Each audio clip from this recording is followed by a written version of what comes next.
Maldito Vacío es mi primera novela en un sello adulto.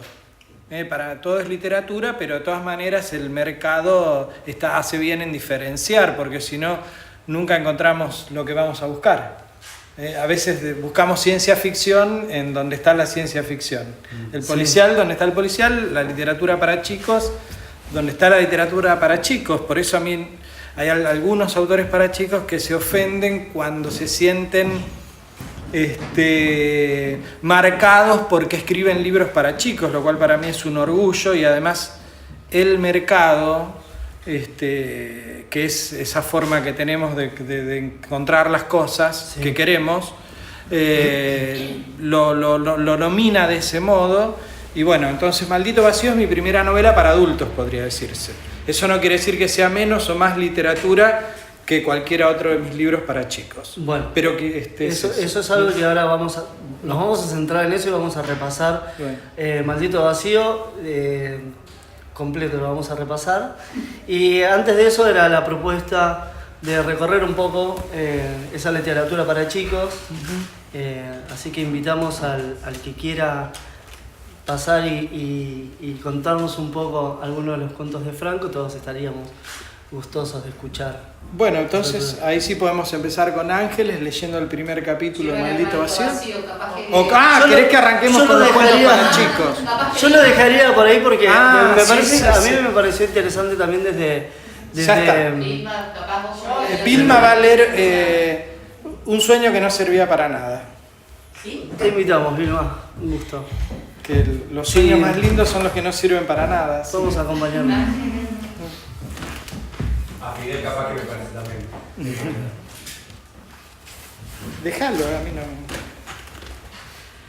Este sueño no te va a servir para nada, me dijo Anushka, y yo le rogué que me lo contara igual, porque no importaba si servía o no, porque ella se acuerda de todo lo que sueña, y yo nunca, y me gusta que me cuenten sueños enteros. De por qué se me van los sueños no tengo idea, porque a mí se me van por completo. Cuando abro los ojos se escabullen como ratas que abandonan el barco y solo me queda la sensación de haber soñado. Mi amigo Diego, por ejemplo, recuerda pedazos de sueño y el resto lo inventa. Yo me doy cuenta de la diferencia entre sueño y mentira.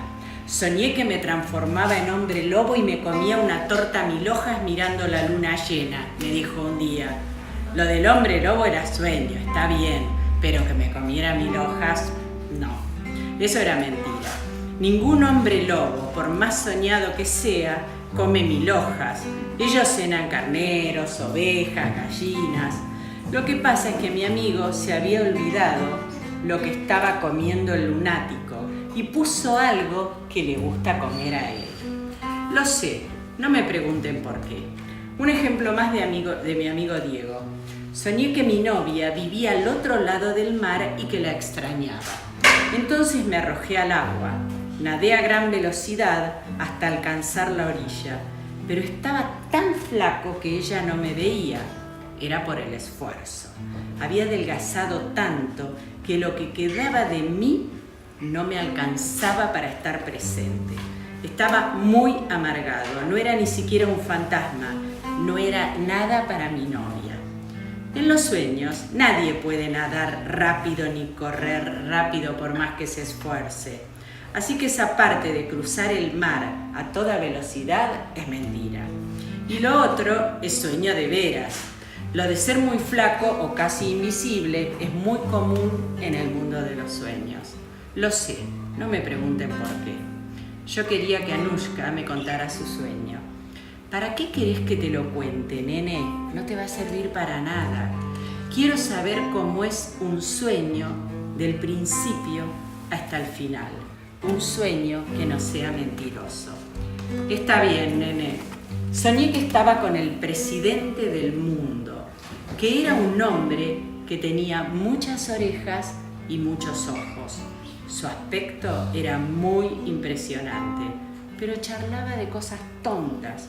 Suponía que iba a contarme secretos de Estado, pero él no me hacía confidencias y quería que yo soltara la lengua. Le gustaban mis uñas y le interesaba saber cómo había logrado limarlas con tanto arte. Le dije que usaba una lima y él se quedó muy asombrado y repitió: ¿en serio? ¿Con una lima? ¡Qué zarpado mal! Eso me dijo el presidente del mundo. ¡Qué zarpado mal! Y yo quería saber cómo iban a solucionar el problema del hambre y si era cierto que ya no se fabricarían armas de guerra. Pero él pasó de interesarse por mis uñas a mirar las nubes y decía: ¿ves esa nube gris, la que tapa el sol? Tiene forma de media luna. Me dio apetito. ¿Compramos una docena? ¿De grasa o de manteca? A mí me parecía una cosa muy tonta comer medias lunas con el presidente del mundo. Era desaprovechar el tiempo masticando en vez de enterarme sobre los asuntos del gobierno. Quería saber cómo iba a arreglar todos los líos. Entonces pasó algo diferente. Porque salió el sol y el presidente se evaporó como un rocío. Las nubes se fueron y mi espalda empezó a tener hambre. Era raro, sentía el hambre en la espalda y no en el estómago. Pero el hambre de espalda no duró casi nada, porque de pronto me crecieron 2 alas enormes, poderosas. Las extendí, las moví para arriba y para abajo y volé, ahí terminó. Me encantó. ¿Viste que es un sueño que no sirve para nada, nene? ¿Y para qué tiene que servir un sueño? ¿Los sueños son para soñar? No, son para hacerlos realidad. Pero ¿cómo hago para tener alas? Pero vos estás mezclando sueños dormidos con sueños despiertos. Cállate, no sabes nada. Sí que sé. Anushka suspiró hondo. No sabes en serio. ¿Qué cosa no sé? Cómo volaba. Estuve un largo rato volando hasta que me desperté. No sabes, volaba re lindo.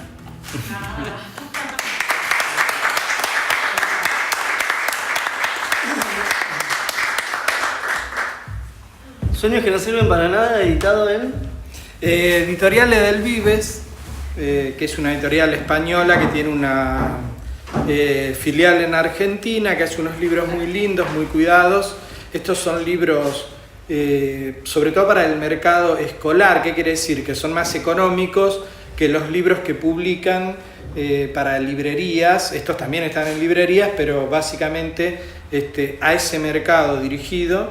Y hay otros libros más lujosos, más caros o con más porte, por decir, pero son libros muy bien diseñados y con unos dibujos preciosos, en este caso por la ilustradora que vive en Tandil y se llama María Abasolo. Y bueno, y ahí de algún modo en un cuento para chicos uno siempre es un ejemplo de cómo también puedo hablar de política desde modestamente, ¿no? Porque cuando los políticos nos hablan a nosotros como si nos contaran cuentos para chicos. Si prefieren hablar de cualquier cosa. Ah, sí que usted se lima las uñas con una lima. Me imagino cuando Macri va a tocar el timbre, con todo respeto, a una casa. Sí. Realmente los temas serios no los hablan. Por eso el tema, los políticos no quieren hablar de los temas de verdad con el gran público. Y en ese sentido, el gran público es menos inteligente que una persona individual. Cada uno de nosotros es mucho más inteligente individualmente y hacemos mejores cosas que en masa. Y en muchos aspectos, este es un tema... Bueno, en un cuento para chicos, por el primer fragmento de lo primero que dice, estaba con el presidente del mundo y me habló de tal manera como diciendo es alguien más, no es alguien. Claro, para mí era Obama. Para vos era Obama.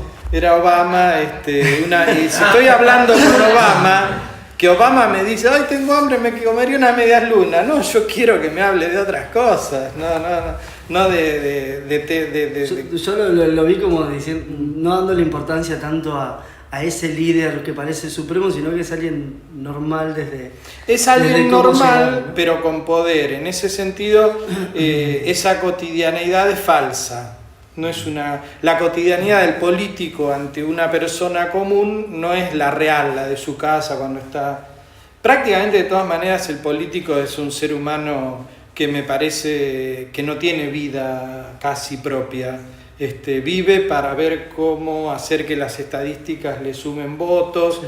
O sea, el político profesional es una persona que no tiene desarrollada una vida cotidiana muy normal, y sí simula eso. Simula cuando habla con la gente común que es una persona común. Y lo es en el fondo todos somos personas comunes, pero ellos son personas comunes con poder o que buscan el poder. Un poder que puede modificar nuestras vidas. Y llegaron pedidos directamente de políticos para escribir cuentos para chicos basándose en cierta rama política. ¿A mí? Sí. No, sería muy... Creo que toda creatividad Yo te pregunto, ya que estamos. Toda creatividad se va al Como para saber diablo. cómo llegan esas cosas, Yo ¿no? de chico supe que a mí no me servía, digamos, como escritor, a mí, y a la vez militar en un partido político. Es como contraproducente para el escritor. Y hay muchos ejemplos de que escritores que han militado, se puede decir Mayakovsky en Rusia, que han arruinado su poesía por defender las ideas de un partido político que además después los ha despreciado. Les arruinó su creatividad y además después los tratan... Ya está, ya te usé, no me importás, sos un soñador. Los políticos son las personas reales que dominan el mundo, los artistas somos los soñadores. Entonces, cuando un artista, me parece que es parte de su instinto de sobrevivencia, no caer en esa trampa. ¿Y cómo se Porque mantiene? después el político puede pasar de largo y quizás ese artista con los años tenga una influencia en la realidad más importante. Yo estoy de acuerdo con eso, no creo en el artista militante, o sos militante o sos artista. Estoy completamente de acuerdo. ¿Y cómo se mantiene a través de la literatura ese sueño o ese niño soñador que justamente comenzamos con... ¿Cómo se mantiene ese ¿Cómo niño? se mantiene ese niño, ese sueño Sí, intacto de seguir creo escribiendo? que, bueno, es cierto que porque tal vez la opinión, esa misma opinión a veces a uno, por más de que no sea, me imagino, no sea pedido directamente desde alguna rama política, también por ahí algunos van directamente a eso. yo no sé si existe, volviendo un poco a eso, no creo que exista un pedido de algún partido político. Primero porque en Argentina, por ejemplo, para ir, los escritores casi no tienen injerencia en la política. Por decir, el peronismo, que es como el partido político de Argentina, a tal punto que uno hasta puede sentirse mal o pecador si no es peronista. Lo puede criticar, pero después se siente como, ¿qué hice?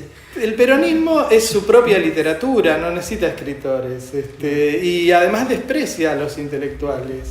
Y yo tampoco me considero un intelectual, quiero decir, pero desprecia, como todos los políticos. Hoy recién hablábamos de Chacho Álvarez, porque con Luciana tomamos un café en el bar Varela Varelita hace mucho tiempo, que era el bar de Chacho Álvarez, donde iba a tomar café cuando fue vicepresidente. Y a mí me interesó porque era un tipo que hablaba justamente desde un lugar de la calle, un tipo leído, pero después me enteré que todo lo que él leía tenía que ver con la política. O sea, no le interesan, leen que se llama... El arte de la guerra, El Príncipe, pero no te leen un libro de ficción, porque eso para ellos no tiene valor. Y a veces los escritores se montan con la cercanía con el poder, pero es como el insecto que se acerca demasiado a la luz y se quema. Entonces hay que aprender a estar afuera de eso, porque es mucho más inteligente como estrategia de vida, digamos, crear. Y eso es lo que tenés que hacer. Y Y después sos un ciudadano común que va a elegir lo que le parece lo mejor. Lógicamente, la democracia es el mejor sistema que se inventó hasta ahora.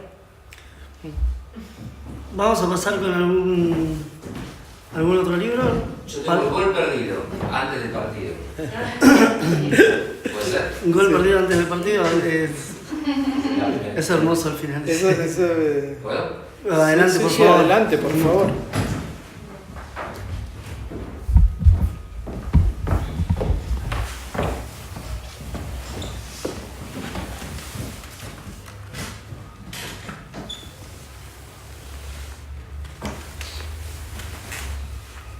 Ese domingo Ignacio no se podía dormir.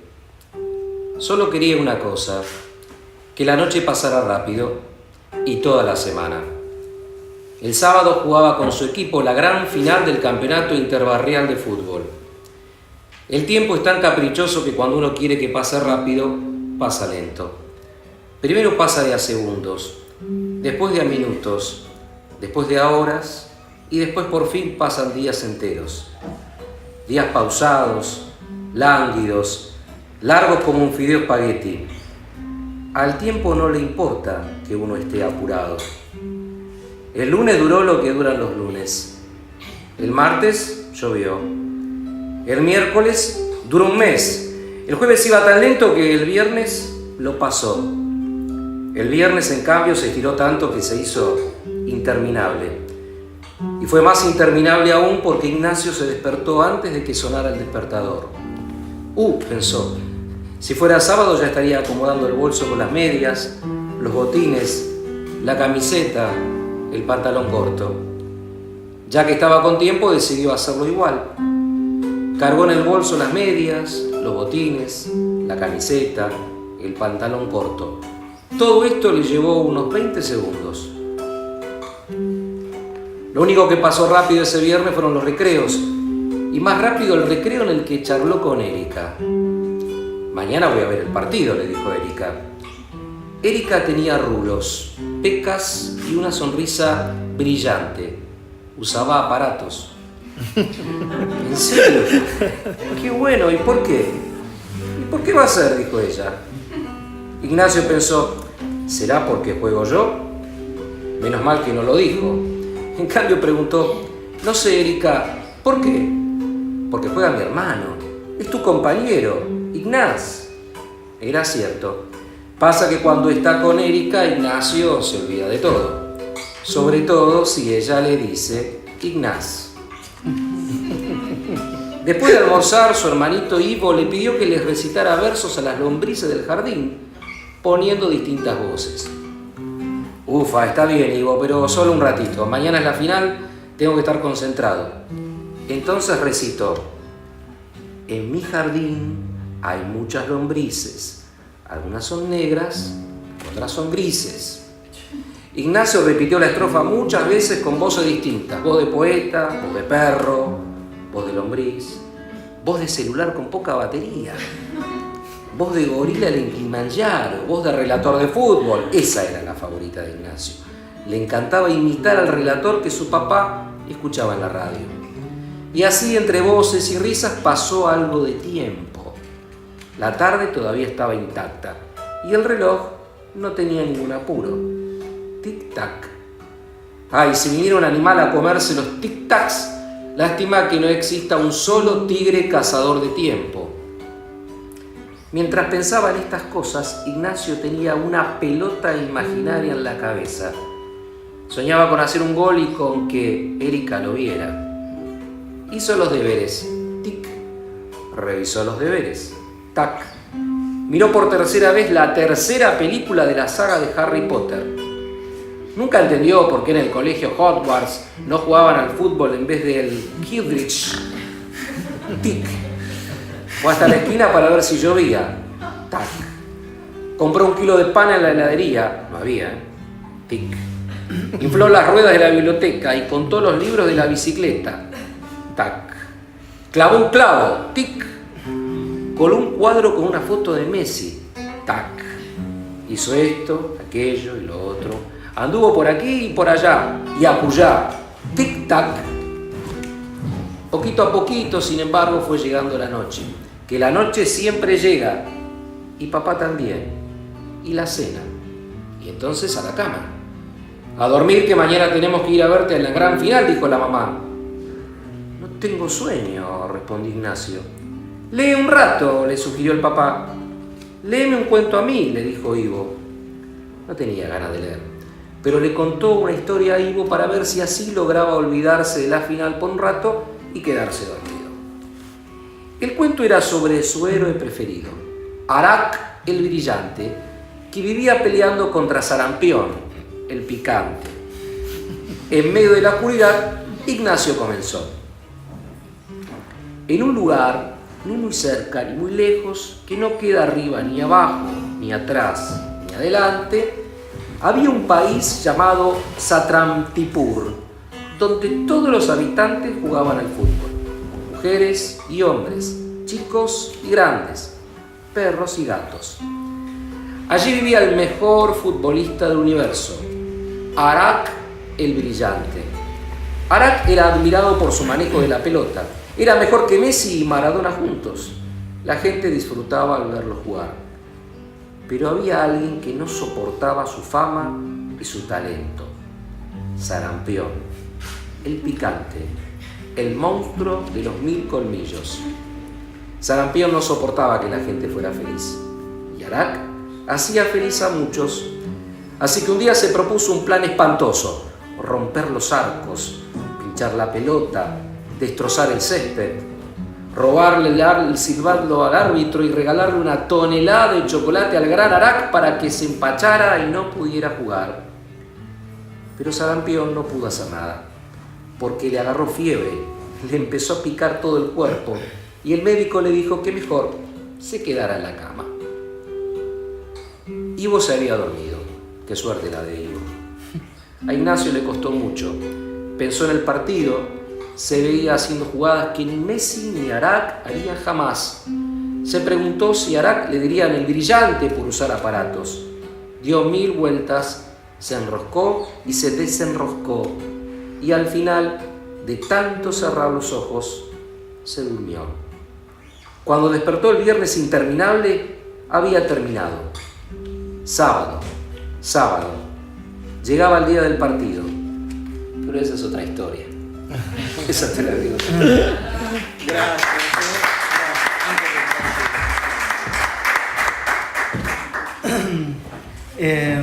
Es muy lindo cómo termina ese cuento. Yo lo hubiese leído completo. Bueno, el cuento sigue y en realidad sirve, sí.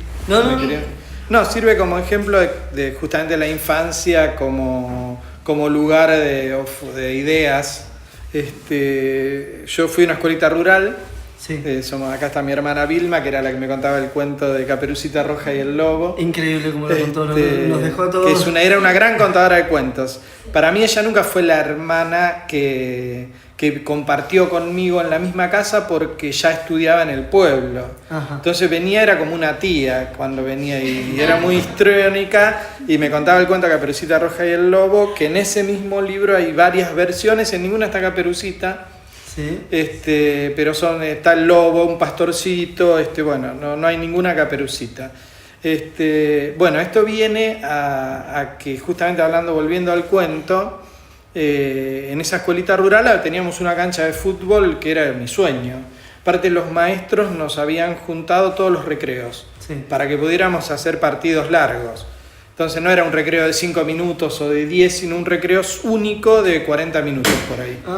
Y jugamos un partido en esa cancha y un día, que era un 25 de mayo, un 9 de julio, que había una fiesta y estaban los padres mirándonos jugar al fútbol, llegó una pelota justo para que yo me luciera, porque era un centro, el arco era enorme, el arquero era petizo, tenía 10 años. Era un momento de Franco Larini. Sí, ya está. Era el momento de lucirme, hacer un gol que para un chico es lo máximo. Sí, para un grande también. Para un grande. Entonces, me acuerdo que cerré los ojos, cabeceé y la pelota no entró al arco. Entró al resto del mundo, pero al arco no. Así que me quedó un trauma con ese gol perdido.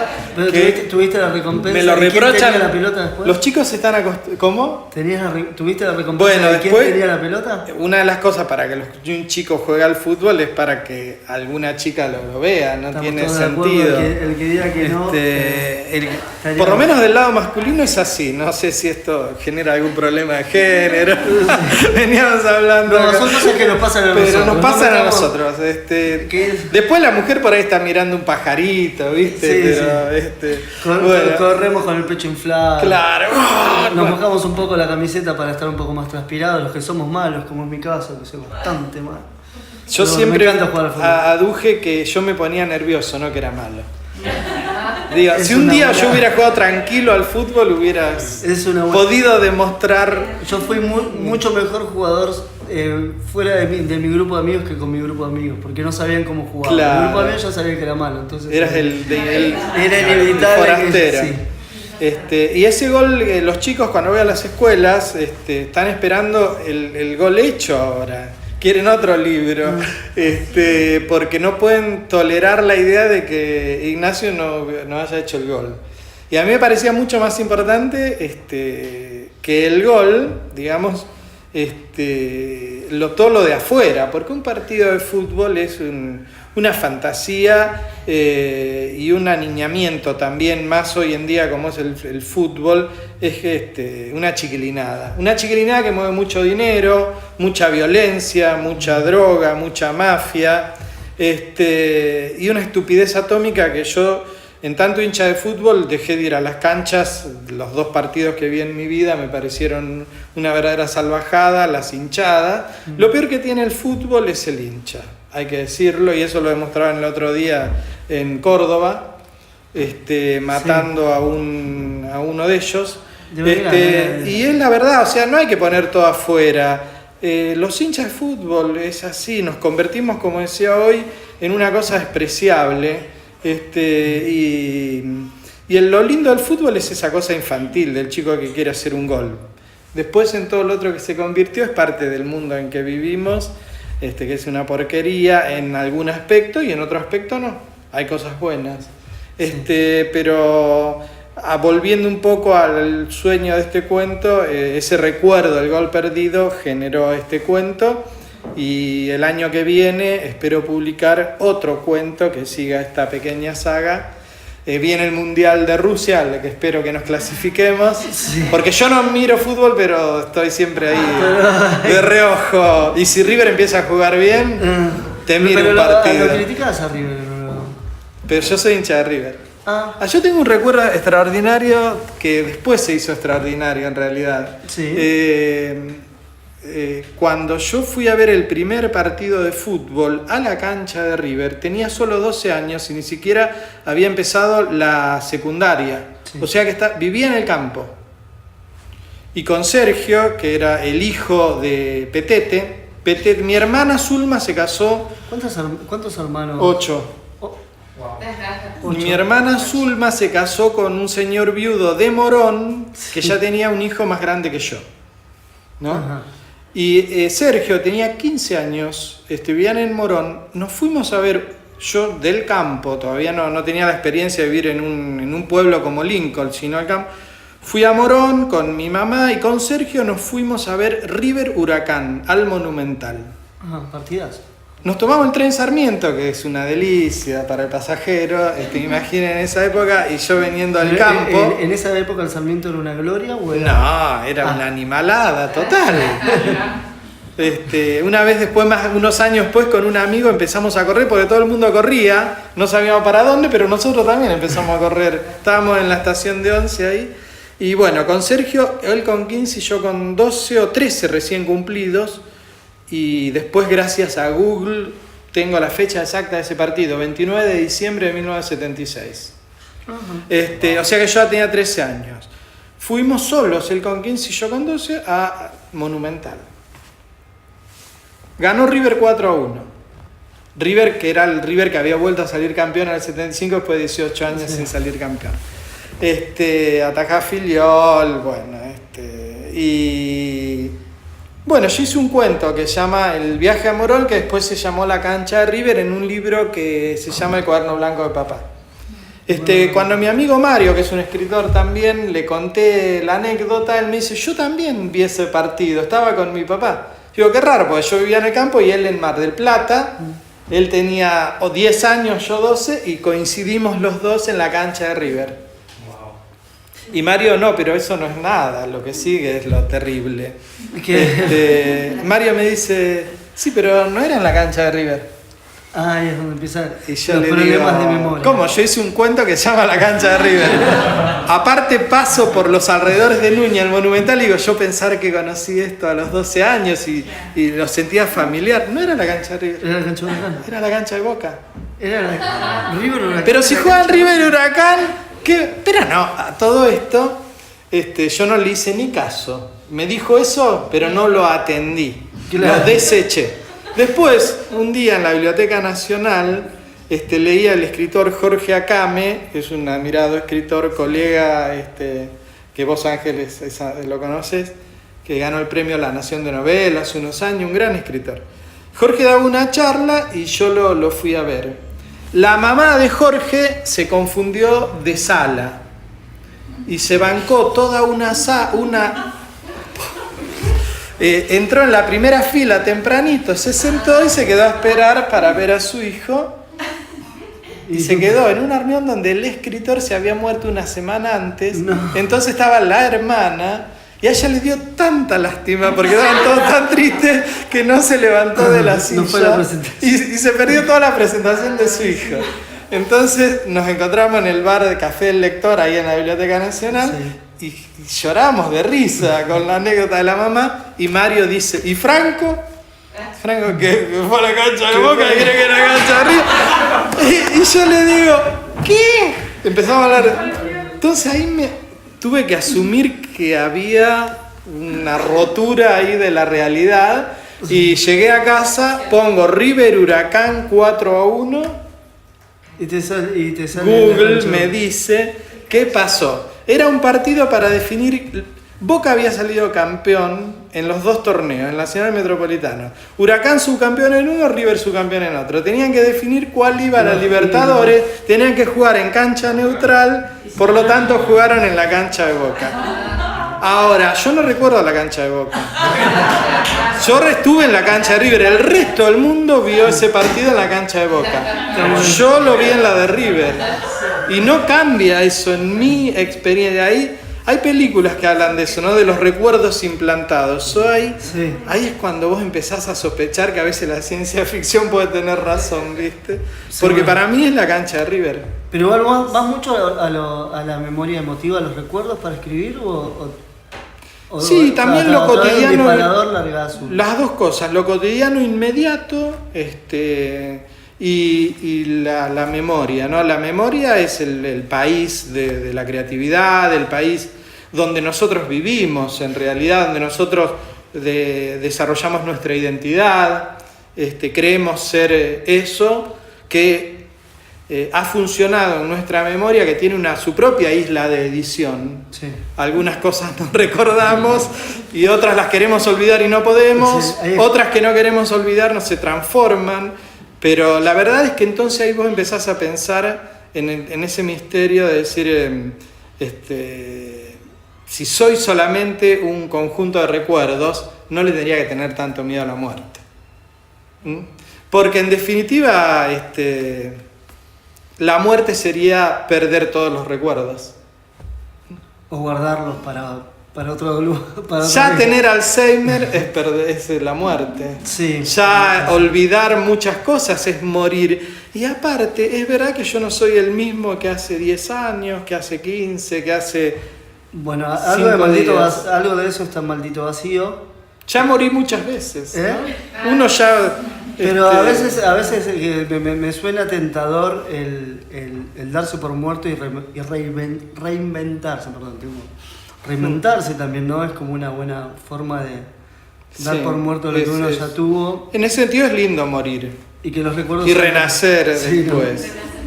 ¿No?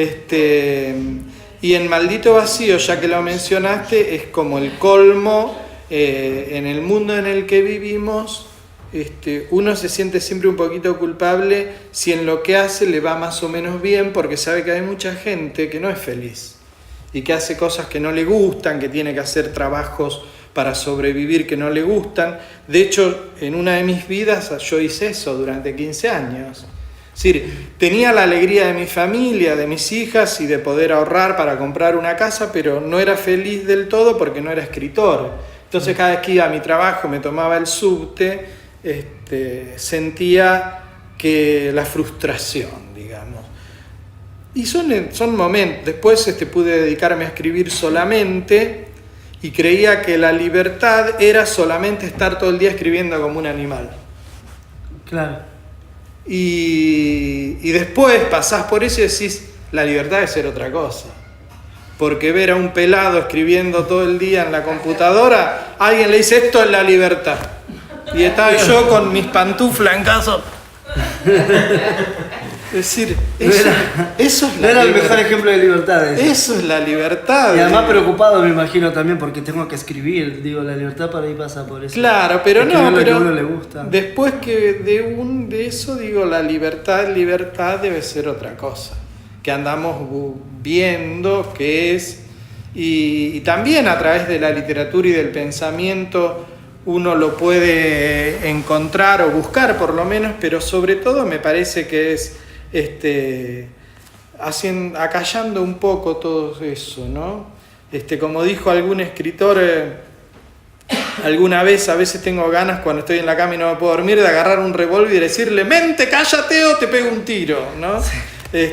Como amenazar todo ese ruido, y me parece que debe haber algún tipo de libertad por ahí, que debe ser, igual realmente hay una idealización de la libertad, está un poco, es un chiste, pero también en serio, sobrevaluada. La libertad. Porque, claro, en definitiva, que la libertad es más preciada, a lo máximo a lo que podemos aspirar, es a poder elegir, como dijo Úrsula Le Guin, qué hacer con mi tiempo.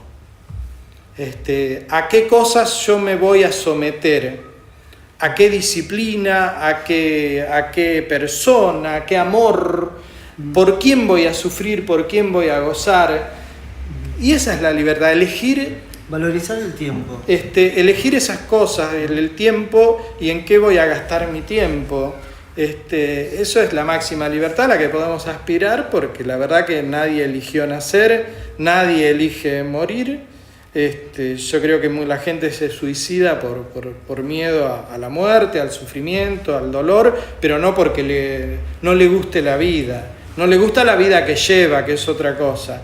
Muchas veces jugamos con la idea de que el verdadero infierno es esta vida, pero la verdad es que a todos nos gusta estar aquí, sí, y no nos gusta irnos.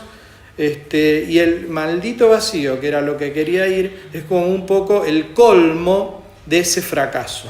Bueno, el colmo de ese fracaso. Al comenzar a leer Maldito Vacío, casi me tiro por la ventana, pero porque también, y también de la manera que lo describís, esos fracasos, y ese dolor, y esa costumbre que tiene el personaje, creo que es algo que nos toca a todos, desde algún punto nos toca. Y yo lo empecé a leer y dije, me está describiendo a mí este hombre. ¿Cómo termina esto? Decime que termina bien. Ya vamos a hablar de Maldito Vacío en profundidad. Pero con respecto a esa máquina que decías que no se apaga, ¿qué tomas de esa máquina? O de los sueños, que tal vez no sabemos bien qué es, pero muchos escritores se levantan a la mitad de la noche y se escriben una novela completa. Me parece que más allá de algunos casos muy especiales y anormales, a mí me gusta que la escritura sea algo que me acompañe largamente hasta los 100 años o lo que me toque vivir. Entonces me preparo como para una carrera de larga distancia, con un maratonista. Entonces que tengo que llevar una vida medianamente sana, que tomar whisky, fumar y escribir hasta las 5 de la mañana no es lo más sano. Entonces, quizás lo que más me alegra de haber podido dejar la oficina fue que puedo escribir a la mañana, cuando estoy más fresco. Es cierto que tengo una tendencia a acostarme tarde, pero he aprendido a domesticar eso. Entonces por ahí a la 1 ya estoy durmiéndome y me puedo levantar a las 8, a veces un poquito antes, a veces un poquito después. Pero la idea es escribir por la mañana. La noche es muy mala consejera para muchas cosas. Para escribir, para contestar mails. Yo aprendí que una cosa, cuando tengo que contestar un mail enojado por algo que es conflictivo, lo tengo que hacer a la mañana, fresco, no hacerlo a la noche. Y en ese sentido, la vida del escritor es bastante convencional, más de un novelista por lo menos, que tenés que ir desarrollando una historia a lo largo de varios meses. Lo mejor es una rutina, y eso es bastante aburrido, pero yo hago un elogio al aburrimiento. Una de las cosas que no apreciamos del todo es ese valor, el valor de aburrirnos, del ocio, de tener un momento de estar solos, tranquilos, mirando por la ventana, mirando cómo el viento mueve las hojas, cómo la lluvia empieza a caer, o cómo el sol te pega nada más en la cara. Esos momentos que decimos, qué lindo, y ya pasamos a otra cosa. Porque no soportamos demasiado tiempo eso que es simplemente la relación con el mundo, con la naturaleza. ¿Tomas muchas cosas de eso para tus libros? Sí, yo a veces, cuando es rápido, cuando hago novelas policiales que las escribo a mayor velocidad que el resto de los libros, uso mucho lo instantáneo, lo cotidiano. Yo le había prometido a una editorial una novela y la verdad que se la daba porque era una amiga mía la editora, no tenía ganas de escribir para esa editorial. Entonces, digo, bueno, voy a escribir algo rápido y veloz y entretenido. Y estaba un día en casa y digo, bueno, voy a hacer esto en un mes. Y entonces, más o menos tenía una idea y me puse a escuchar por la ventana los ruidos de afuera. Había una vecina barriendo la vereda y hacía un ruido con la escoba particular, y entonces me imaginé que el personaje se imaginaba que esa escoba era como la lengua de una bruja que se estaba arrastrando por el piso, y ahí ya empecé a imaginar la historia. O sea que en medio de los ruidos,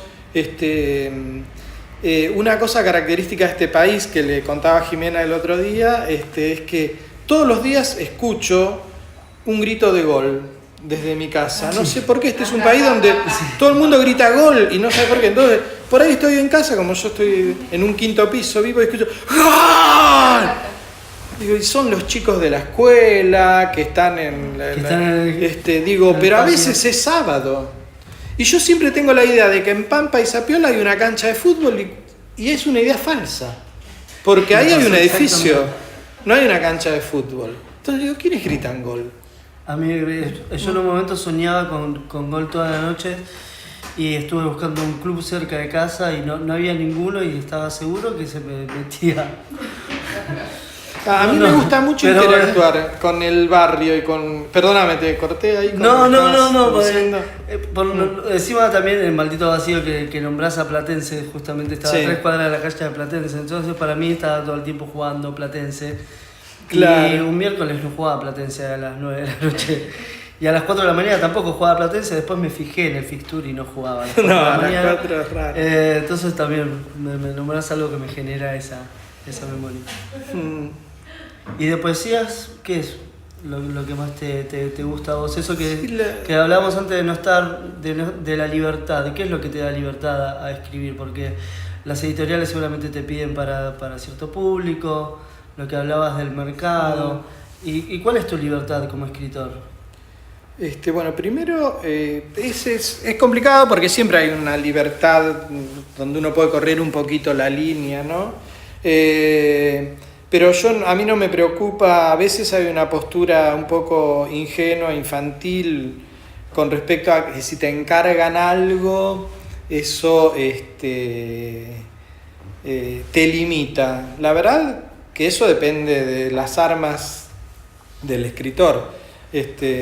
Un encargo puede ser, por ejemplo, decir, como ha pasado con libros para chicos, ¿te animás a contar la verdadera historia del holandés errante, como me dijo un editor?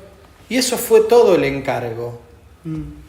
Entonces yo después lo que hice fue recordar toda la literatura inglesa que había leído del siglo XIX, porque decidí ambientar la historia ahí. Entonces recordé a Chesterton, a Joyce, y cómo ambientaban ellos las historias. Y el personaje era un periodista de Londres, que tenía que ir hasta el Cabo de Buena Esperanza, allá por Ciudad del Cabo, en el mar, donde se juntan el Atlántico con el Índico, y eso fue el encargo. O sea, yo hice lo que quise. Claro. Elegí el siglo, elegí el personaje. O sea, el encargo es como un disparador, y como a mí es como que me tiran la pelota y andás a jugar, digamos. Ahí está la libertad del escritor. Así que no tengo ningún prejuicio en torno al encargo, no tengo ningún prejuicio con lo que es mercado, porque sé que es cinismo. El que se queja del mercado no lo sabe, pero es cínico, porque ese mismo tipo es el que lee autores japoneses o europeos o norteamericanos, todos autores de mercados desarrollados. Vos estás leyendo un autor japonés porque es un mercado, no estás leyendo un autor de Sudán, no estás leyendo un autor de Etiopía. Ahí no, los escritores se cagan de hambre, ahí no pueden escribir los escritores. Entonces no hables en contra del mercado. El mercado en sí no es algo negativo. Lo negativo son los escritores malos, pero eso depende de cada uno. Pero es lindo que en los países haya un mercado literario, porque quiere decir que ahí florecen los talentos. Si Borges hubiera nacido en Nicaragua, no lo hubiéramos, y seguramente hubo algún Borges en Nicaragua. Es más, hay un Borges en Nicaragua, un escritor que se llama Borges, casualmente, que fue ministro en la Revolución Sandinista, pero es un caso muy particular. La verdad que dije Nicaragua, que es el país de Ernesto Cardenal, o Ramírez, que son 5 o 6 escritores que en su momento tuvieron cargos políticos. Pero en Honduras, en los países humildes no hay, más pobres, no hay mercado, y por lo tanto no hay escritores. Por eso digo que es cínico el escritor que está en contra del mercado, no sabe lo que dice, está diciendo una pavada, pero no lo sabe. Por eso no está dentro del mercado. Poemas. Luciana, ¿vos querías leer algún? En un segundito. En un segundito. ¿Alguien quiere pasar a leer alguno? Si están bien y seguimos. ¿Cómo? Podemos cortar 5 minutos y seguimos, o si están todos cómodos. Sí. No, están todos cómodos. ¿Quieren ir al baño o algo? Si quieren cortamos y nos va. No, si no pasamos Pues, directamente a Maldito Vacío. Ángeles, te estamos esperando, estamos esperando. La hora estelar de la noche. Hizo toda la... Toda la novela. Todo esto fue para que vos ahora... Voy a sentar en esta silla Hizo y la- lea.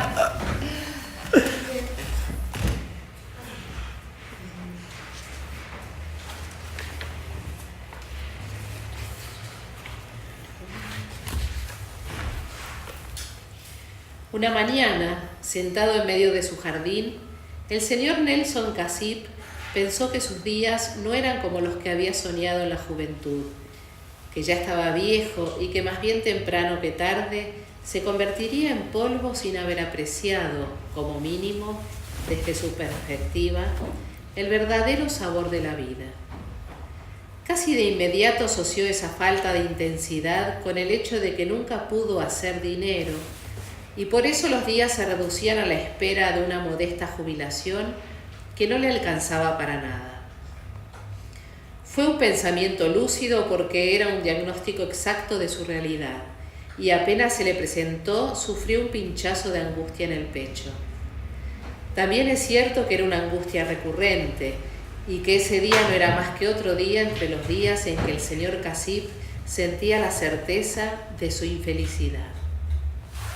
Los domingos solía mirar a su esposo ocupándose de podar, regar y a veces plantar un árbol diminuto, cavando un hoyo pequeño con una azada. En esas ocasiones, ella cantaba como si acunara un bebé. Crecerá, crecerá, aunque al cielo nunca llegará. Él no hacía trabajos manuales, no tocaba nada con sus manos, que de tan pálidas parecían de cera. Su esposa era, como se dice, el alma de la casa. Aquella mañana llevaba horas junto al paraíso, sentado en la crujiente silla de mimbre, cuando de pronto la angustia pasó a un plano diferente. Por primera vez en su vida, sintió que solo un cambio abrupto en su condición existencial podía salvarlo: morir. No había una mano amiga, no había piedad en su infortunio, no había pensamiento que pudiera paliar el desconsuelo, salvo acabar con todo. Lo mismo de siempre, pero en su máxima dimensión. El desastre había alcanzado su plenitud. Solo le restaba hacerse cargo o vivir el resto de su existencia sabiendo que era un vegetal con memoria. Si al menos estuviera enfermo, con Alzheimer, loco, si al menos lo entubaran, lo drogaran, si al menos fuera un vicioso que viviera con la conciencia alterada por psicotrópicos y otras hierbas, pero no. Su castigo sería la cordura, la lucidez de saber que fue un inútil sin iniciativa propia, que nunca dio un paso fuera del pantano donde había nacido, crecido y finalmente envejecido. El flujo de esos pensamientos catastróficos se interrumpió por un ruido extraño. A veces había chicharras entre las cortezas de los troncos. Tras esta explicación, siguió lamentándose a gusto. Durante mucho tiempo había creado su propia muralla mental para no atender a esos mensajeros internos que le gritaban que su vida era un sinsentido incurable. ¿Qué podía hacer? Nada. Así que lo mejor era no pensar sobre el punto. La juventud, los años de mayor creatividad se habían ido, juntos con la energía, y él ni siquiera se había dado cuenta. Había gastado su aliento en baratijas y ahora le quedaba el vacío. Cuando se casó creía que su vida recién empezaba, pero con los años asumió con amargura que en realidad aquella vida sin rumbo, aquellas bacanales de ocio que duraban días, aquellas módicas parrandas con sus amigos, las horas de aburrimiento y la incertidumbre de no ser dueño de un destino, no habían estado tan mal y que, desde cierto punto de vista, el matrimonio lo había enterrado en vida. Por alguna razón no sabía qué hacer de a dos. Si estaba atento a los deseos de su mujer, desatendía los suyos. Si atendía los suyos, sobrevenían discusiones absurdas y Lina lo acusaba de egoísta. Él no soportaba el disenso, así que tendía a conceder y se encontraba viviendo una vida poco acorde a lo que había sido su antigua vida, que tampoco había sido gran cosa.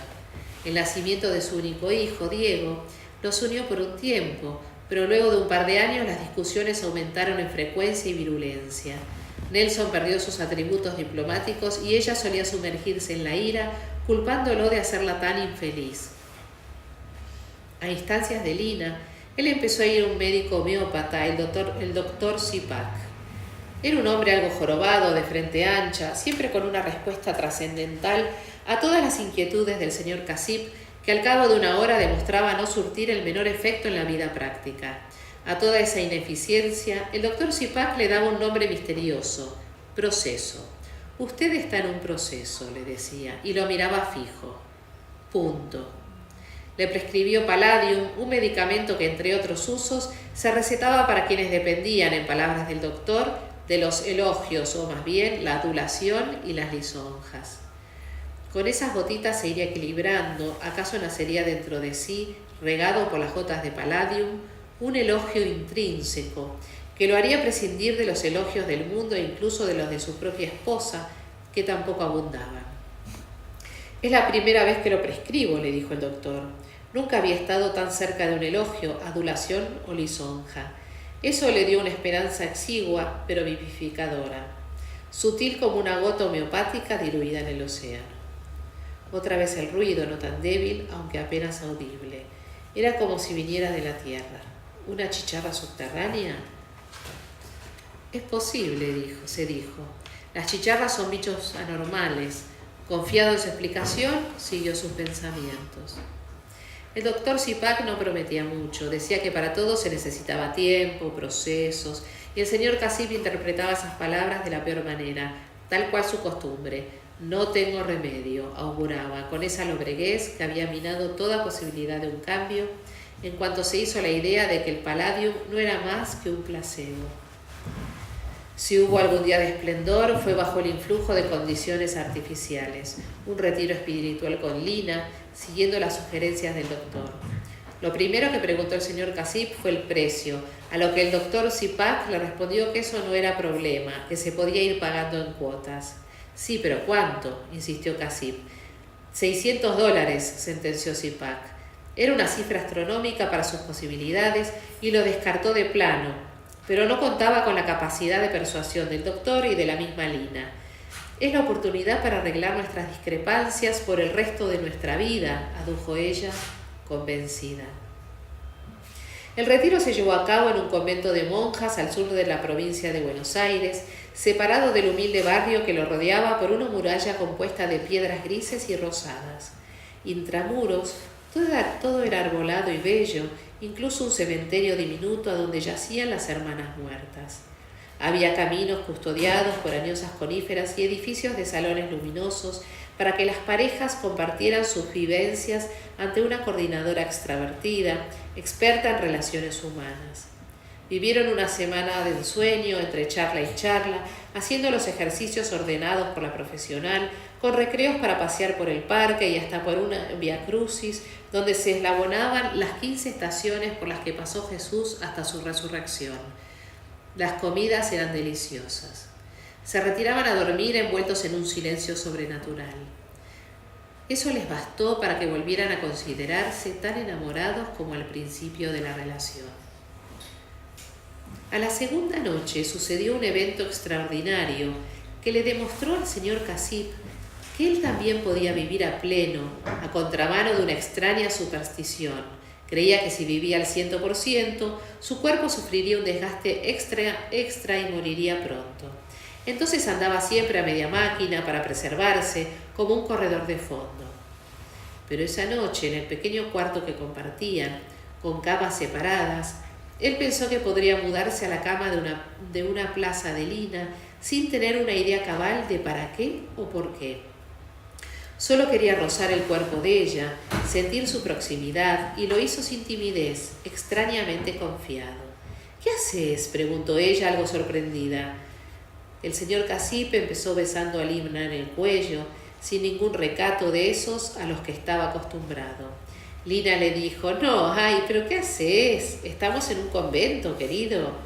Y enseguida se rió y él sintió que esa risa era también una invitación a continuar. Lamió con suavidad el lóbulo de la oreja de Lina y luego la espalda, las piernas hasta besarle la planta de los pies. Lina suspiraba y todo en ella era como un perfume, y bien sabía el señor Cassip que su esposa era alérgica a las esencias con alcohol, pero sin embargo allí había un perfume y era el aroma propiamente de Lina, de su mujer, que él nunca había sentido antes con esa intensidad. Tras besarle los dedos de los pies y saborear el salitre encantado de cada centímetro de esa piel suave, el señor Cassip ardía y estaba listo para acoplarse como un módulo lunar que volviera presto hacia la nave madre. Lina levantó sus piernas, dejando entre ellas el espacio suficiente para que él pudiera asociarse en una larga sesión amatoria. A medida que pasaban los minutos, la rítmica repetición de sus movimientos le producía visiones celestiales, de místico vuelo. Los plúmbeos hábitos de las hermanas, sus capuchas, sus caras tan blancas y lisas y los labios pequeños, acaso nunca hollados por otros labios. Todo eso, lo hizo enloquecer de ímpetu. Subía, bajaba y repetía como un balancín que fuera a extraer un combustible vital en las profundidades de ese cuerpo. Su mujer mantenía las piernas levantadas en clara actitud de que aprobaba sus acciones, acompasando el silencio de la noche, apenas interrumpido por el buchoneo de las palomas junto a la ventana o el secreto jadeo de los amantes. A cada epifanía se agregaba una monja en el cuarto. Fueron 1, 2, 3 y muchas más. Cuando el señor Cassip llegó al pináculo del éxtasis, había no menos de 70 hermanas vitoreando, anhelando, aplaudiendo, abriendo y elevando sus piernas, arrojando sus capuchas por sobre sus espaldas, besándose entre ellas, mostrando sus senos pálidos del color de la luna y aprobando la firmeza de los glúteos del señor Casip, que solía jactarse de ser un gran caminador y poseer por ello piernas fuertes y musculosas y un hermoso culo redondo. Qué momento elevado, cuánta firmeza. Todo era en esos minutos ni siquiera promesa de felicidad, sino felicidad pura, al alcance, a mano, como un racimo de uvas moscatel en su justa maduración, dulces, jugosas, como Lina y las 70 monjas que coincidían en ese cuarto modesto donde él acababa de descubrir que la vida podía expandirse, ser enteramente vida. Aquel fue su Big Bang individual, pero al perder la materia su máxima consistencia, tras el paroxismo definitivo, todo lo siguiente fue expansión y pérdida, lejanía entre los elementos, intensidad que se iba contaminando de distancia, como si cada monja ululara sola en la inmensidad, eyectada hacia un abismo de sólida negrura, alejándose de sus hermanas, del cuarto y de los sensacionales glúteos del señor Casip, cada elemento más lejos de los otros, más y más apartados, astros mensajeros, encargados de ir creando mundos, pero mundos solitarios, helados, que habían extraviado aquella noche primigenia, donde el gozo era unísono y no existía la soledad porque estaban él, su esposa y un racimo de monjas moscatel en un solo cuarto.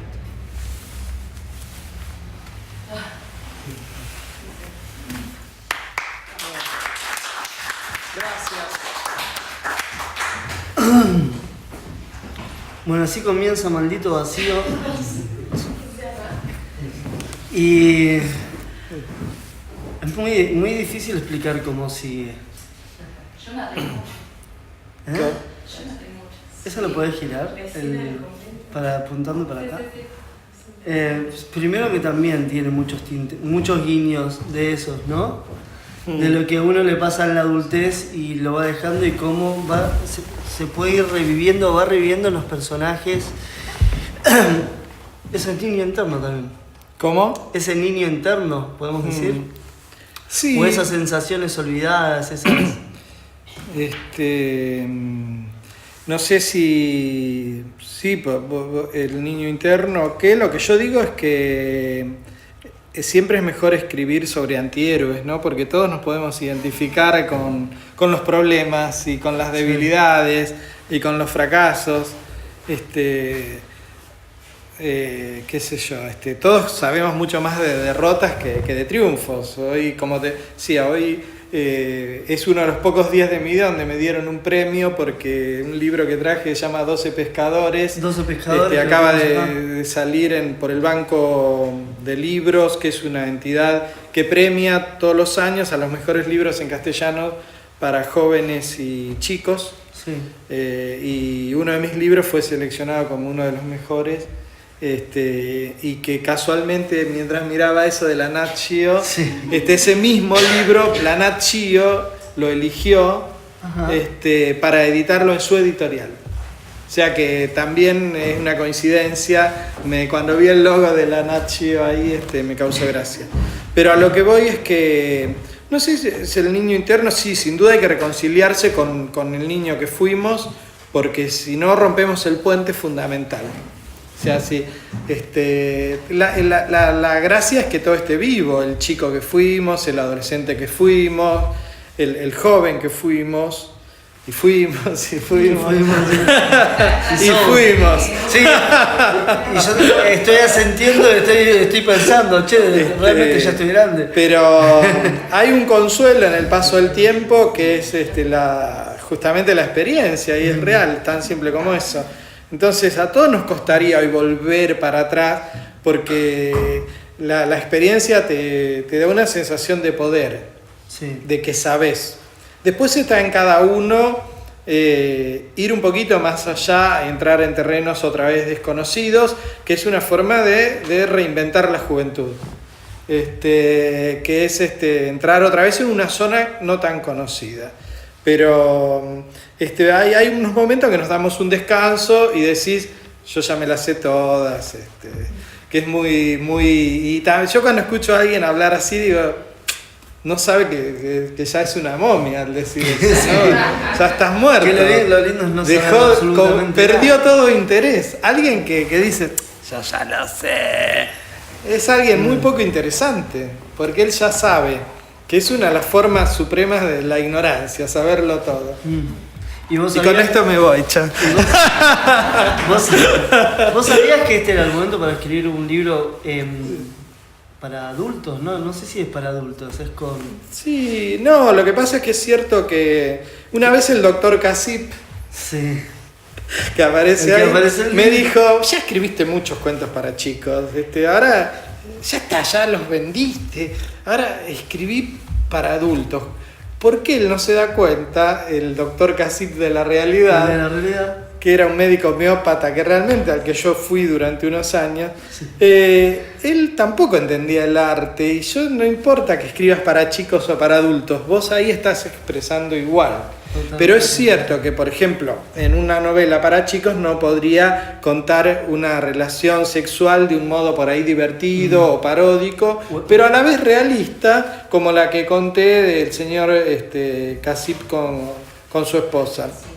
Y Y lo que entonces se en despierta- una novela y lo que- juvenil el erotismo es mucho más tenue, le buscas la vuelta. Hay como una parte de mi mente que sabe perfectamente, esto es una novela juvenil, entonces lo sexual pasa a ser cuando la chica le hace cosquillas al chico y se revuelcan en el piso riéndose.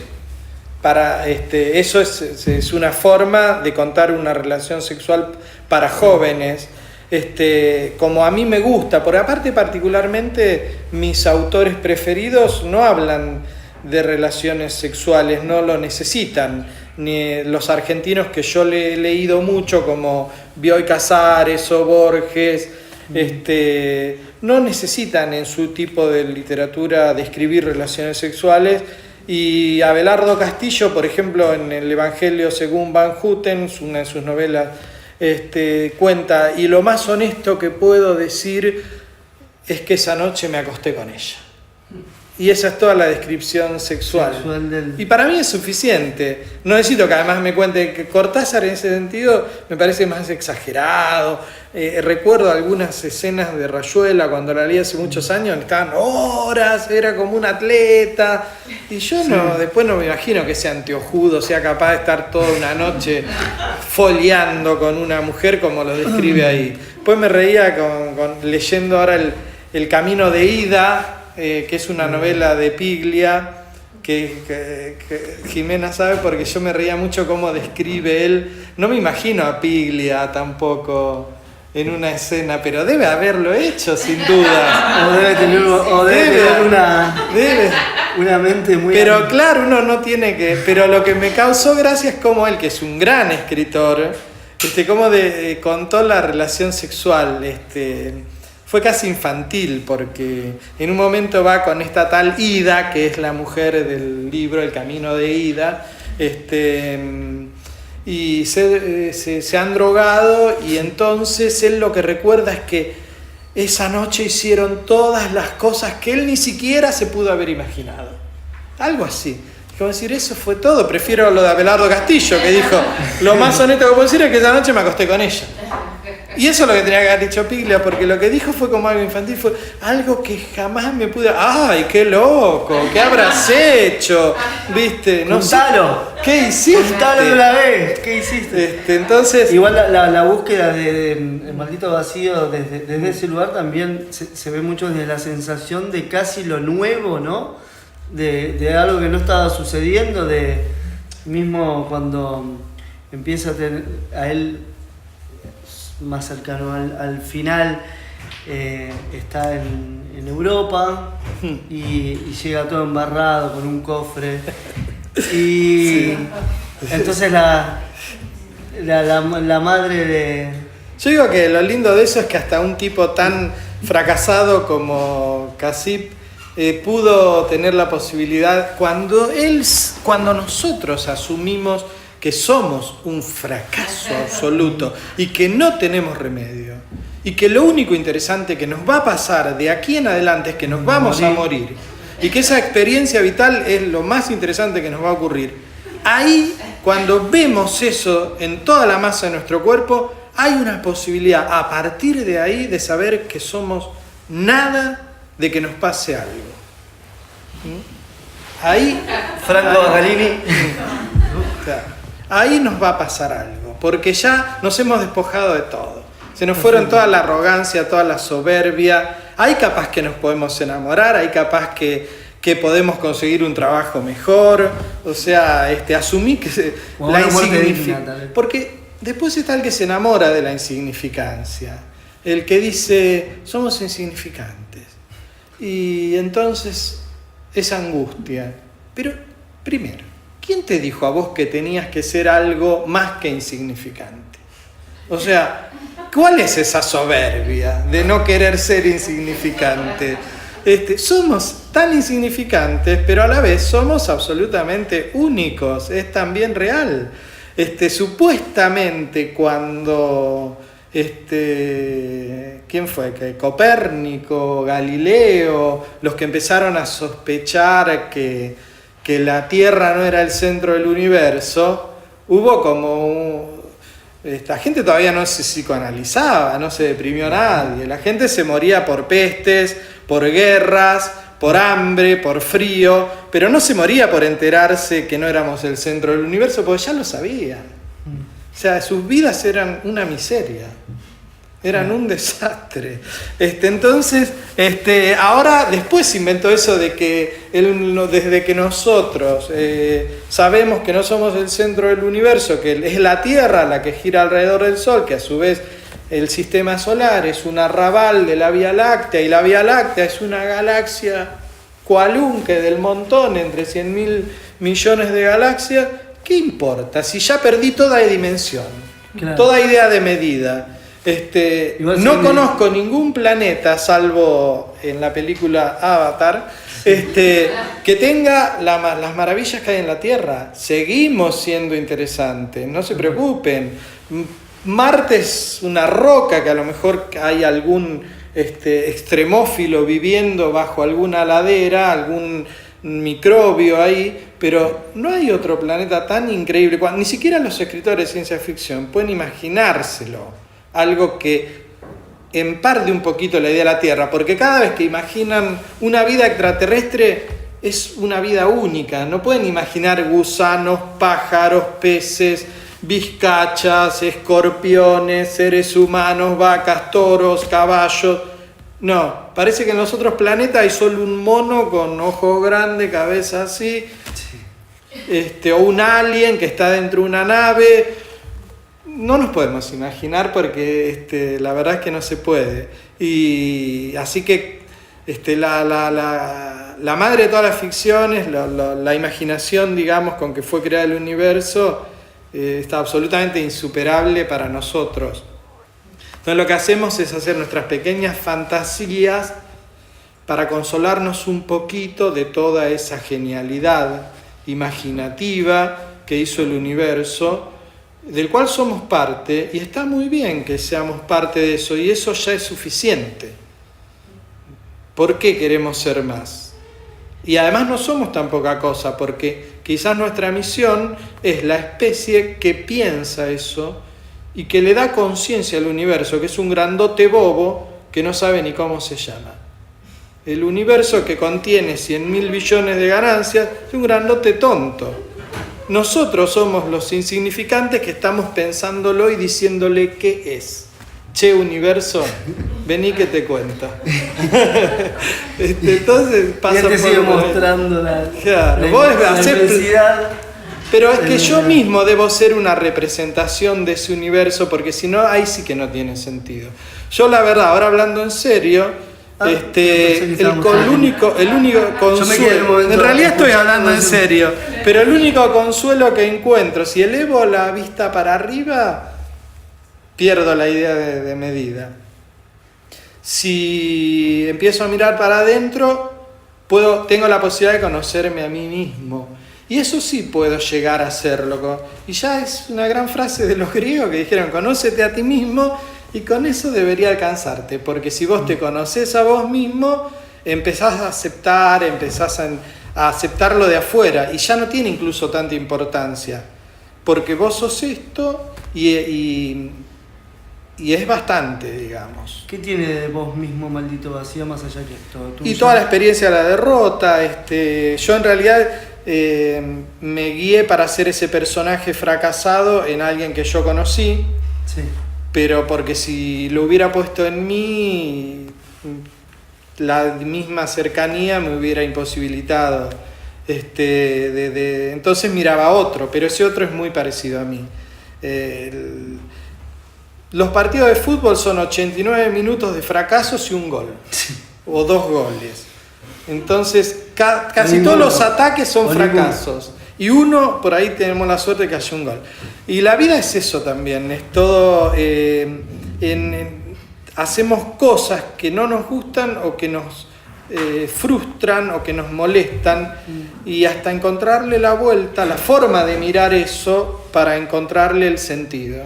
Y ahí es cuando la vida se puede poner interesante. Para eso hace falta crecer, madurar,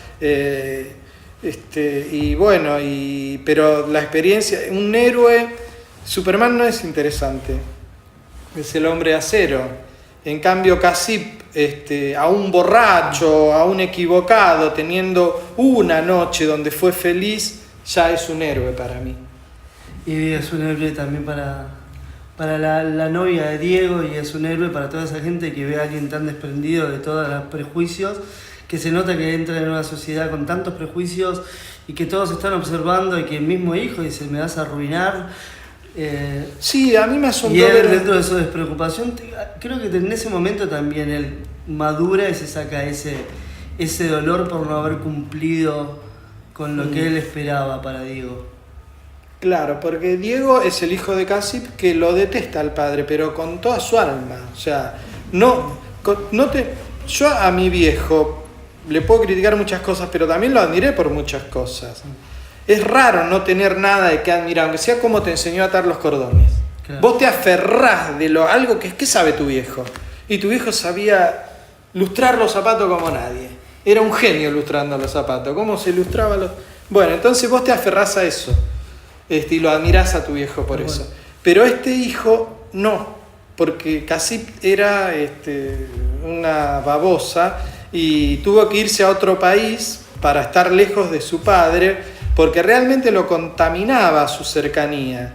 Y entonces ese también era su fracaso como padre, no haber podido crear en su hijo una pizca de admiración hacia él. Una pizca de admiración que en algún momento también Diego le cuenta, ¿no? ¿Por qué lo admiraba? Fue tantos años diciéndole que no había hecho nada para que lo admire, y tanto tiempo que no había hecho nada para que le decía todo el tiempo. Ese es el mensaje que buscás más o menos en este libro, esa relación entre padres e hijos, porque son 3 historias que se encuentran ahí, se encuentran los 3 familiares buscando cuál es el punto en el que acepta o no acepta al otro, y los tienen súper... Primero lo que en el libro hay es la sensatez de la esposa, que me parece el personaje más interesante de la novela, digamos, que es Lina, la que más sabe vivir, que descubrió él cuando se jubila a muy temprana edad, creyendo que iba a hacer grandes negocios, y se funden todos. La esposa tiene el tino de pedirle un poco de dinero para surtir un local que había heredado su padre y poner una mercería en el barrio.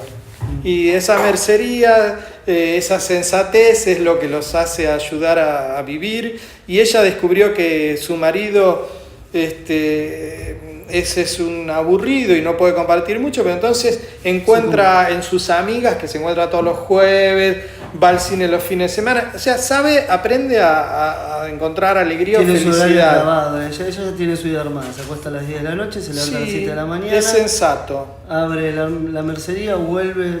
Y él soñaba cosas que, lo que más me molesta de los soñadores es la gente que sueña cosas y no las cumple. Es soñar al pedo, lo que se dice soñar al pedo. Si soñás, yo me acuerdo que un primo mío, que Vilma se acuerda, se llama Ricardo, total, esto no lo van a subir. Por ahí lo ayudas a Ricardo. Se llamaba Julio, y Julio una vez en Lincoln dijo que él iba a correr en Fórmula 1. Y entonces, no sé si no fue Vilma o alguien que le preguntó, ¿y cómo vas a lograr hacer eso? Y porque voy a ser millonario. Y muchos, yo me quedé, yo tomo todo literal. Si vos soñaste que ibas a ser millonario, para mí él iba a ser... Entonces yo quise saber muchos años después, me enteré que él se había casado con una compañera mía de la secundaria. Y yo digo, ¿y es millonario? ¿Qué hace? No, trabaja en la ferretería del pueblo. Pero si quería, viste, yo un poco voy y se lo reprocho. ¿Cómo no te hiciste millonario? ¿Para qué soñaste al pedo? Yo viste como... Su sueño era la Fórmula 1. Hay un cuento terrible de Lamborghini que se llama La justa causa, de un japonés que se tomaba todo literal. Y yo me tomo literal. Cuando alguien me dice, quiero escribir una novela antes de los 40 años, como me decía un amigo, yo lo vi a los 50, una zapana así, el hijo de puta no escribió la novela. Y yo digo, no hay ninguna excusa, para la puta madre, tu infelicidad me perjudica. Yo quiero un mundo feliz. Pero aparte una cosa es el hombre que no ha tenido las posibilidades. Pero si soñas no hay que soñar al pedo.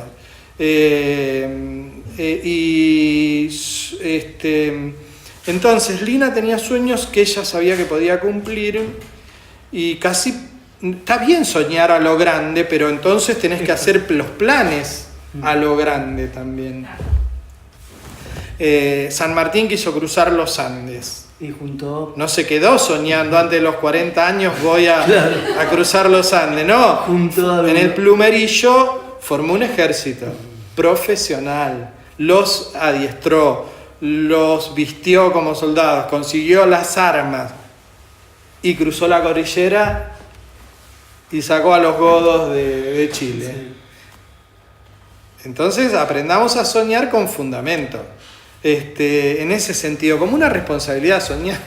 Suena loco decir soñar con responsabilidad, pero hay un momento en que uno puede soñar cualquier cosa, pero uno tiene que decidir, este sueño lo voy a cumplir. Y Casip no cumplía los sueños.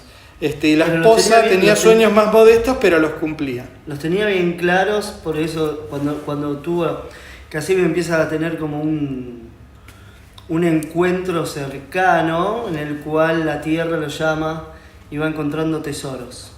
Sí. Va encontrando tesoros. Pero eso fue una ayuda que vino de afuera. Casip empieza a tener un don para encontrar dinero. Pero nunca te lo dan gratis a eso. Cuando el diablo, digamos, te tienta con algo, te pide algo a cambio. Casip al principio tenía mucho miedo, pero después empezó a hacer libre uso de eso y se olvida que eso nada te lo dan gratis. Entonces su final no es tan distinto a que si no le hubiera pasado eso, porque él no se lo ganó en definitiva. Fue un don que recibió de afuera, pero no pagó su salario de sufrimiento, de formación, de rigor para obtener eso. Entonces, así como te lo dan, te lo quitan. Sí, y de una manera muy dolorosa. No sé si hablar sobre el final de la novela, por eso no lo vamos a decir. No, y se la recomiendo. No lo cuentes, igual. No solo porque la estamos presentando, no solo porque estamos presentándola acá, sino porque la verdad que es exactamente lo que estabas diciendo, ¿no? Esa cuestión de tener todo pensado para que las cosas sean de una manera, salir de ese eje a través de la tentación. No terminar de resolver nada, justamente hasta los mismos pensamientos de él son todos pensamientos de ¿me estará proponiendo sexo tal persona? O todas esas interpretaciones sí, que lo llevan al personaje a estar envuelto justamente en eso, en una nebulosa que... Como cuando uno se mira al espejo borracho. Claro. Y dice, qué bello que soy. A mí me ha pasado. Sí. Pero... che, qué lindo guacho que soy. ¿Y por qué a veces me parece que soy feo, que no tengo gracia, que esto, que lo otro? Y te mirás y sos hermoso. Y Todos tenemos un día de esplendor. Y después, claro. Lo quiero repetir y es imposible, no sabes por qué. Y puede a veces ocurrir que vos te sentís un palurdo y otro te ve hermoso, pero es mucho más triste que vos te sientas Gardel y que el otro te vea como un viejo maníaco. Eso es tristísimo. Cuando vos te crees y la realidad te devuelve, estás dando una imagen hacia afuera que no tiene nada que ver con la que vos crees que estás dando. Y bueno, lo bueno es poder sentirse hermoso, pero que también los demás sientan que sos hermoso. Pero eso no depende ya ni siquiera de lo físico, depende de lo que vos transmitís, de la energía, de cómo vibrás, de cómo entonás, de todo eso que hace al encanto de una persona. Sí, yo ese problema no lo tengo porque me siento hermoso, pero no. Después está la persona que no le interesa encantar a nadie, depende de lo que uno quiera de los demás.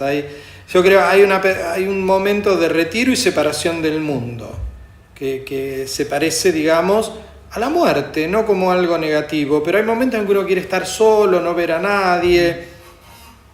Y hay momentos de movimiento, donde vos querés sociabilizar, estar con los demás, que los demás te vean lindo, encantador, y después te cansaste de eso, todo eso es una mentira, y te vas otra vez a la cueva. Sí. Y es esa tensión lo que hace que no pierdas el eje, me parece, o que no, digamos que es muy difícil ser real, ¿no? Es muy difícil ser uno y entender a los demás y que los demás te entiendan. Igual con la sobreexposición que hoy en día existe también es medio difícil eso, ¿no? Y eso es como ahora estamos en una etapa de infantilismo total con relación a las redes sociales. Sí. Si quizás dentro de 50 años la gente se ría de nosotros, de lo estúpidos que éramos manejándonos en Facebook, en Twitter, de lo mirá, como una edad media de la internet, digamos. Creemos que es importante que nos pongan un me gusta. Como otro tipo creía que era importante rezar para que te llegue algo del cielo, o creer en las brujas, o creer en los duendes. Nosotros a veces estamos ahí mirando, ¡ay, cuántos me gusta! Y no pasa nada. Eso es un infantilismo total, y es necesario quizás para algunas cosas. Bueno, la nueva era de la depresión es la vida real, porque en internet y en todas las redes sociales uno tiene una imagen y tiene todo un montón de likes y cosas que cuando baja eso y se enfrenta a alguien en una charla o en cualquier cosa no sabe de qué hablar, no sabe qué hacer y cae en un pozo de... Siempre lo que garpa de verdad es la relación real, concreta con las personas.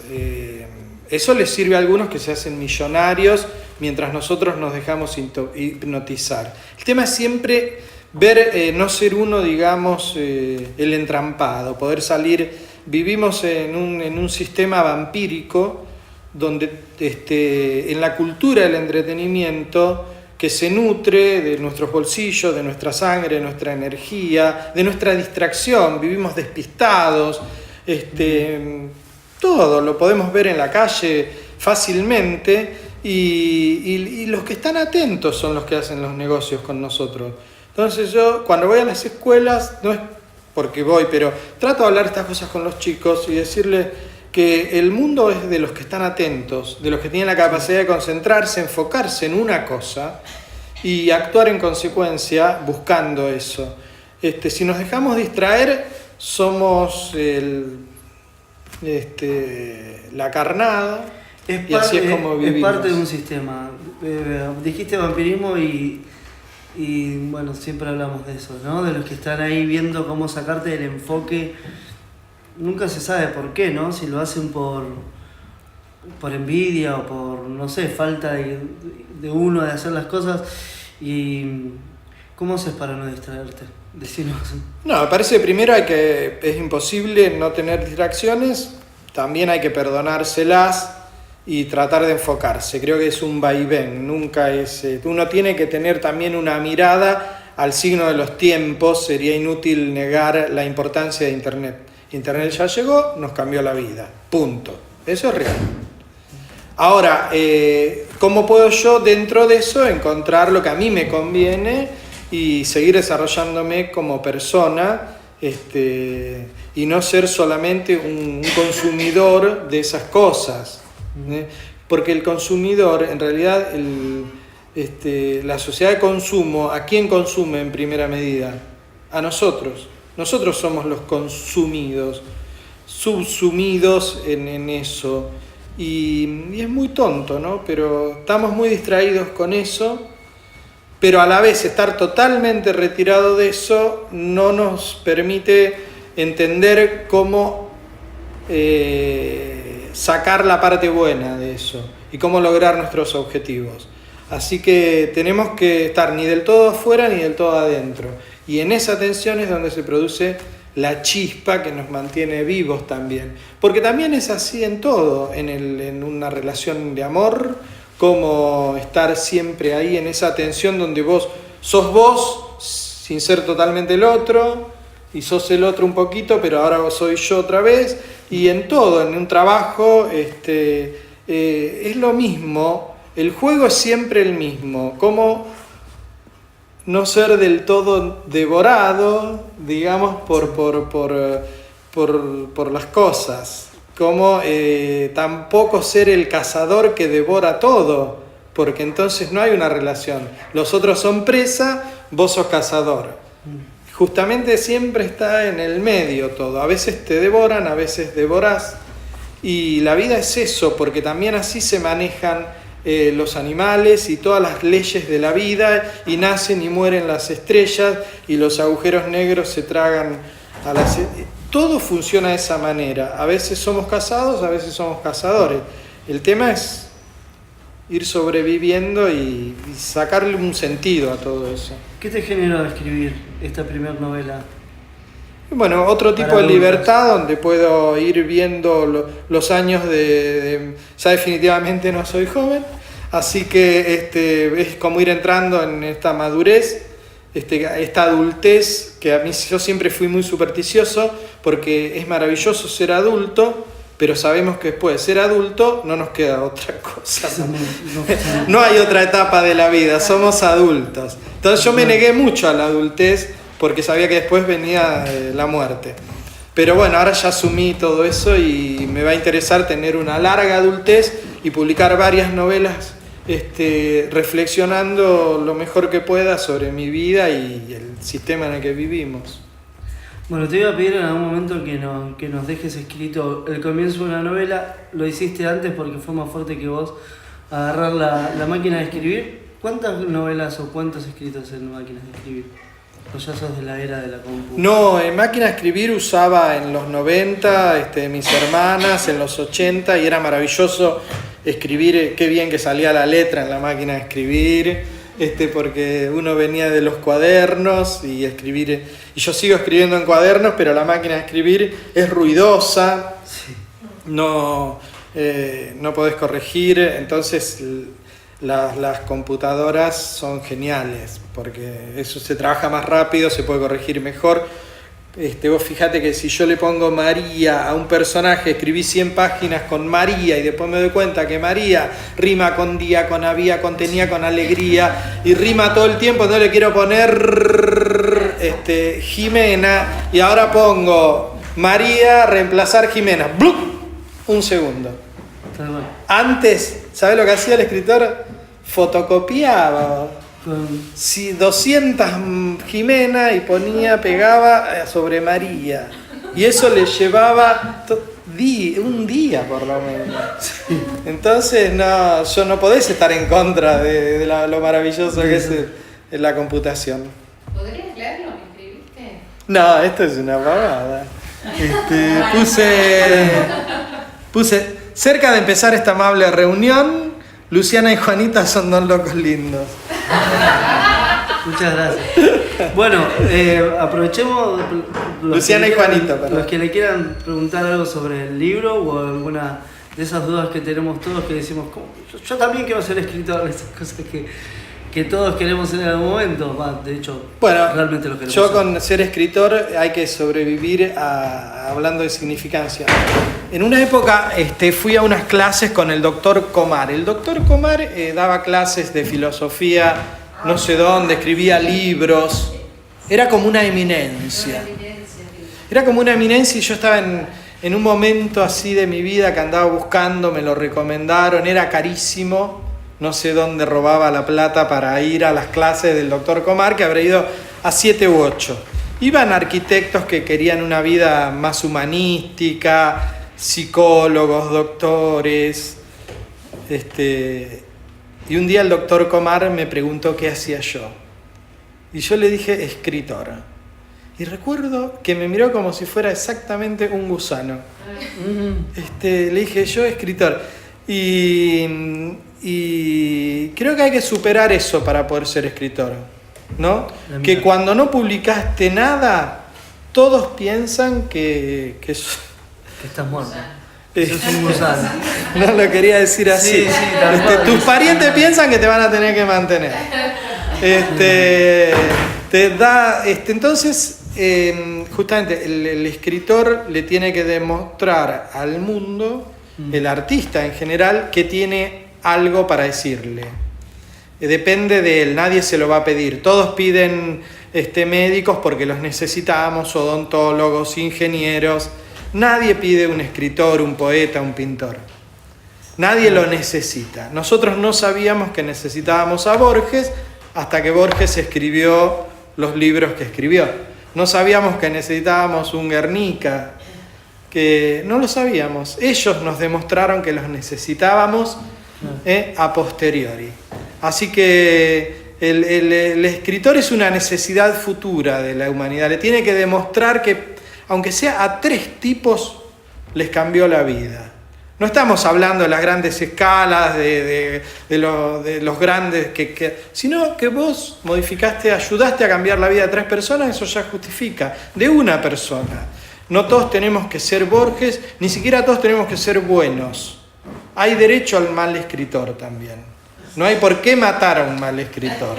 Ya lo habíamos nombrado. Y tiene derecho, si es su vocación, tiene derecho a ser un mal escritor, que además, si es auténtico, ya nunca va a ser un mal escritor. Porque ahí salís de la trampa del genio, del mediocre, no. Sos un escritor auténtico, entonces es lo que vos haces va a resonar en otro. Entonces ahí se acaban las medidas. Como dijo el doctor Comar, la idea de medida es muy importante. Igual yo polemicé mucho después con el doctor Comar en mi interior. Comar siempre repetía, él no lo sabía, pero repetía mucho. Porque Comar decía que yo, si a un amigo lo tengo que defender, aunque toda la cancha de River grite que es una mala persona, yo voy a decir que mi amigo... Yo pensaba en la cancha de Boca, ¿no? Voy a decir que mi amigo es bueno porque es mi amigo. Y yo, ¿sabes de qué me acordaba después del pedófilo el cura Grassi? Sí. Que lo defendía el tontolote de la televisión porque era su amigo. Yo no voy a defender... Era polaco, ¿no? ¿Quién? No, el de los perros. El de los perros. Sí.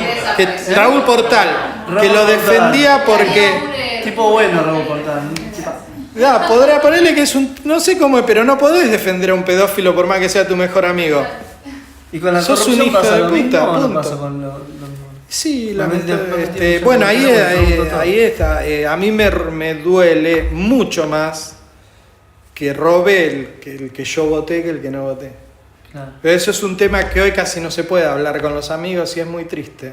Y bueno, tenemos que esperar 15, 30 años para poder hablar más o menos de algún tema y hablar... Hay temas que no los podés hablar porque igual tampoco son tan importantes. No son tan- Pero sería lindo poder ser más franco. A mí me duele mucho. De los otros ya sé cómo son. Y en un sentido no me están engañando. Pero que los míos... sí, eso es muy feo. Y aparte no ves muchas opciones. Bueno, terreno me encantaría charlarlo.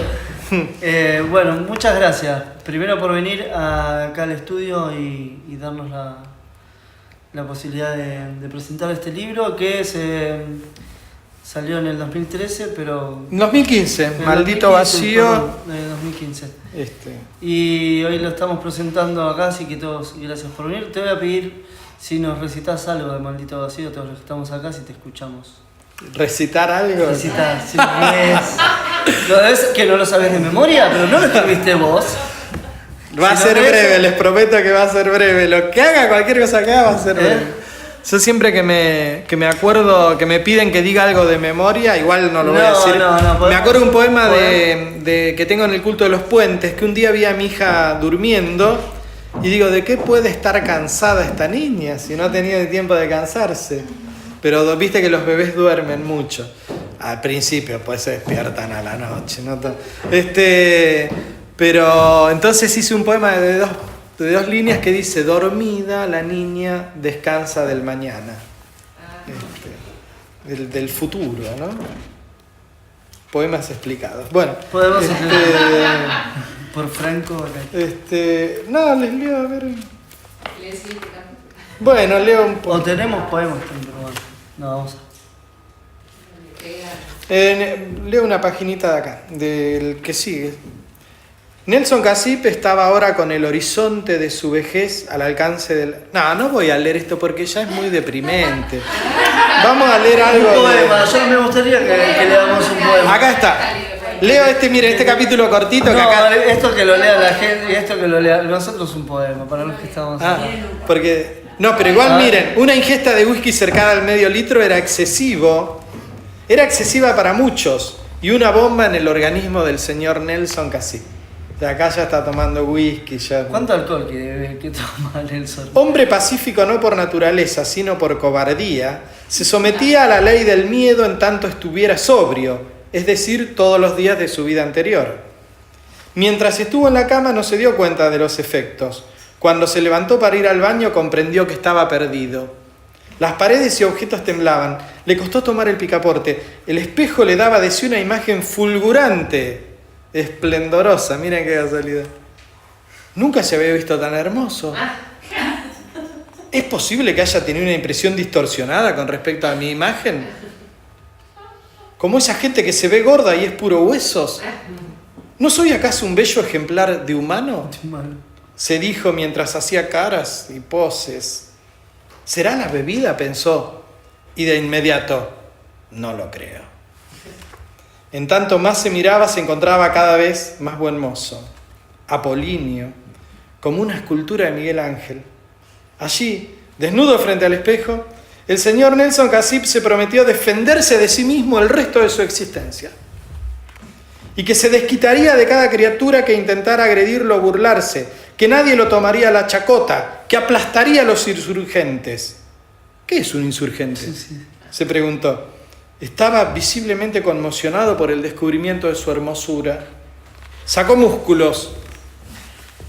No era tampoco un debilucho. Claro que no. Y la esbeltez de su cuerpo era un bien en sí mismo, en un mundo de gente excedida de peso.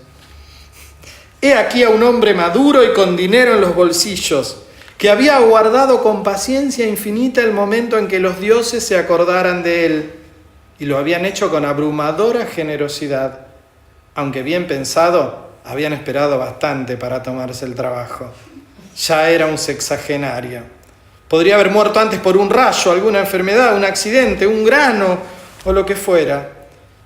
Con un resto de sensatez, se prometió no enojarse con los dioses, o el mismo Dios, por haberlo hecho vivir una vida de privaciones antes de invitarlo a la mesa de la miel y la ambrosía y el maná y las tapas y esos martinis y vinos de España y el jamón ibérico.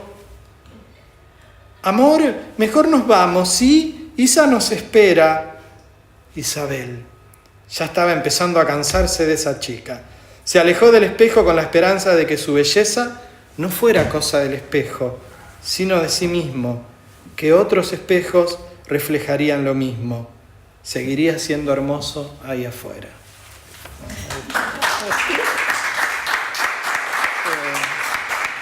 Muchísimas gracias. Bueno, de nada. Maldito Vacío, Franco Baccarini, muchas gracias a todos por venir. Se pueden quedar tranquilos. Gracias, señor. Muchas gracias.